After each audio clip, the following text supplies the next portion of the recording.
No nisu svi učenici te sreće da tijekom redovne nastave dobiju kvalitetnu pripremu za maturu, pa su svim zainteresiranima priliku pružili mladi HDZ-a. I sa zadovoljstvom možemo reći da je prošlogodišnja velik odaziv na maturu rezultirao jednako tako velikom prolaznošću naših maturanata na državnoj maturi. Ove godine, poučeni takvim dobrim prošlogodišnjim rezultatom, odlučili smo se za isti recept, naravno u suradnju sa profesorima, predavačima koji su mladi školovani ljudi. S prijavama požurite, jer je ove godine, kao i prošle, broj mjesta je ograničen na oko 150 polaznika.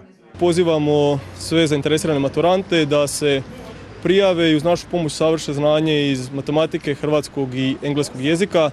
Prijave će se vršiti svakim radnim danom od utorka 21. siječnja do ponedjeljka 27. siječnja u vremenskom periodu od 9 do 14 sati. Prijaviti se možete osobno na adresi Lučki prilaz 2 ili pozivom na broj telefona 031 250 350.